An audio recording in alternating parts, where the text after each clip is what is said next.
سلسلہ چل رہا ہے حضرت حسین ابن منصور حلاج کا۔ جیسا کہ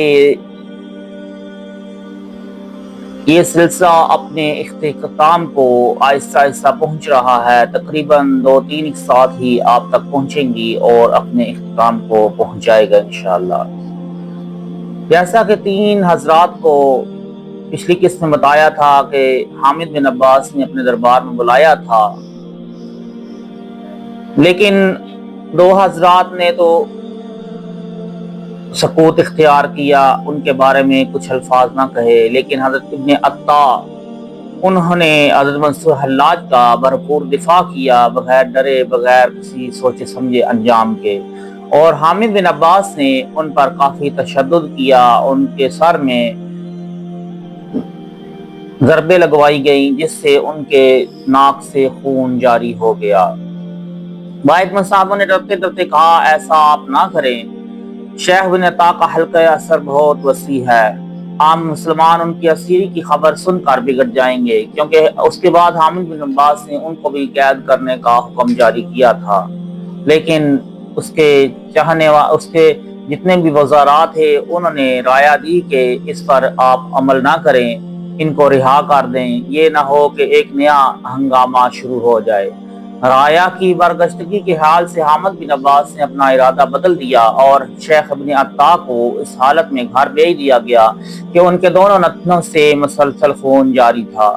پھر جب حضرت شیخ ابو العباس ابن عطا کو گھر پہنچایا گیا تو آپ نے نہایت رقت امیز لہجے میں حاکم کون و مکان کے دربار میں عرض کی، اے اللہ اس وزیر کو قتل کر اور بری طرح قتل کر اس کے ہاتھ پاؤں کاٹ دے۔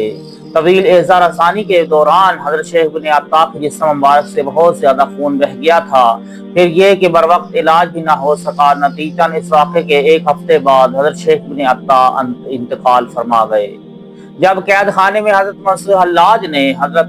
شیخ ابو العباس ابن عطا کی وفات کی خبر سنی تو بے اختیار رونے لگے۔ ان معاملات میں اپنا ایک ہی گواہ اور ایک ہی رازدار تھا، سو وہ بھی چل بسا، اللہ شیخ کی مغفرت فرمائے۔ جب سپاہیوں نے حامد بن عباس کے سامنے شیخ بن عطا کی بد دعا کا واقعہ بیان کیا تو وہ زور سے ہنسا، اس جادوگر کی شعبدہ بازیوں نے میرا کیا بگاڑ لیا۔ حامد بن عباس کا اشارہ حضرت حسین بن منصور کی طرف تھا، اگر ابن عطا اتنا ہی بڑا ولی کے باکرامت تھا تو مجھ پر کوئی آفت کیوں نہیں لے آیا۔ الغرض ابو العباس ابن عطا کے انتقال کے 15 دن بعد منصور حلاج کو دار پر کھینچ دیا گیا،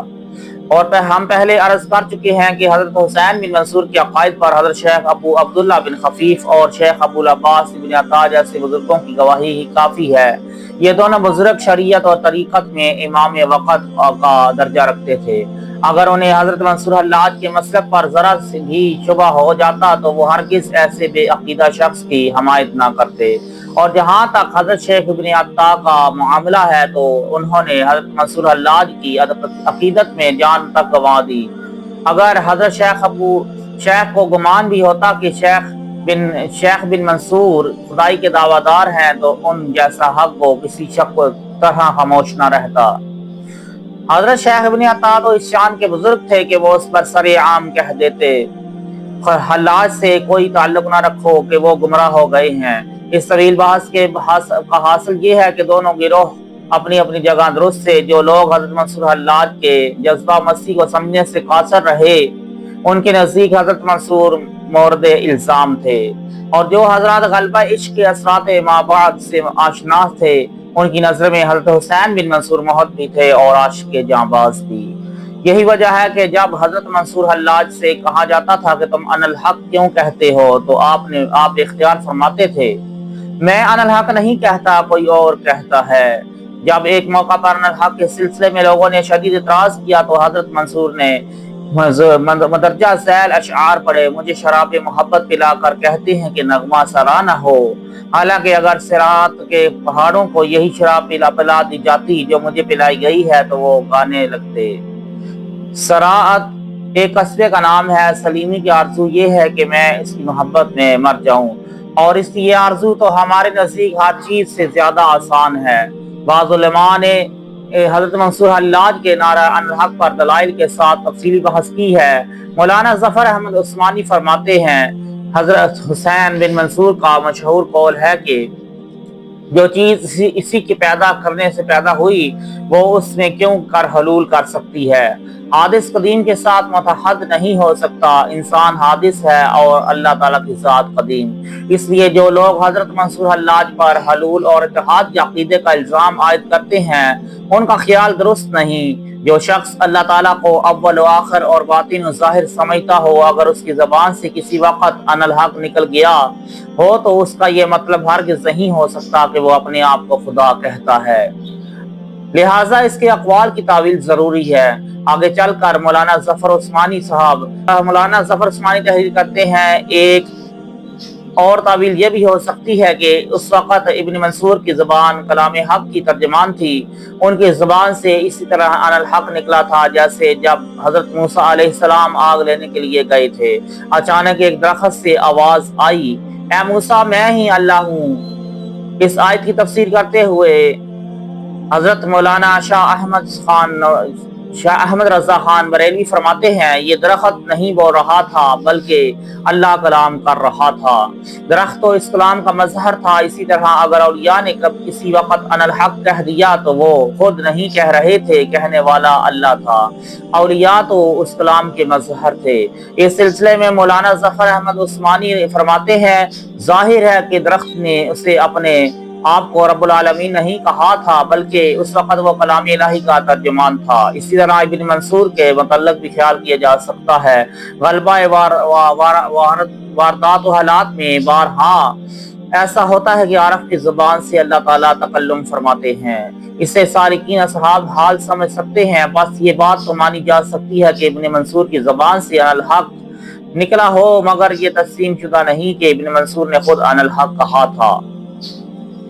تمام مورخین اس بات پر متفق ہیں کہ حضرت منصور حلاج کو نعرہ ان الحق کی وجہ سے قتل نہیں کیا گیا، ان کے قتل کا جواز صرف وہی ایک واقعہ تھا جس میں حضرت منصور حلاج نے کہا تھا کہ اگر کوئی عاجز شخص حج بیت اللہ کی استطاعت نہ رکھتا ہو تو وہ اپنے گھر کو پاک صاف کر کے اس کا طواف کرے، یہ عمل حج کے قائم مقام سمجھا جائے۔ ہمارے نزدیک یہ واقعہ بھی متنازع ہے کیونکہ حضرت منصور حلاج کے بقول انہوں نے حج کا مضمون حضرت امام حسن بصری کی کتاب سے مستعار لیا تھا۔ صرف علامہ زکریا بن محمد قزوینی نے اپنی کتاب آثار البلاد میں ان الحق کا ذکر کیا ہے۔ علامہ کے بقول ان الحق کہنے کی وجہ سے لوگوں میں حضرت منصور حلاج کی مخالفت کا جوش پیدا ہوا، مگر قتل کے لیے اس بات کو کافی نہیں سمجھا گیا۔ حامد بن عباس اس کے ساتھی قتل کا جواز ڈھونڈنے میں لگے رہے، یہاں تک کہ ایک دن بحث کے دوران قاضی ابو عمر کی زبان سے غصے میں یا حلال الدم، اے جس کا خون جائز ہے، نکل گیا اور پھر انہی دو لفظوں کو بنیاد بنا کر ایک بے گناہ کا خون بہا دیا گیا۔ میری قبر پر ترغیب سے یہ تحریر لکھی گئی کہ بے پناہ کے سوا اس مقتول کا کوئی جرم نہیں تھا۔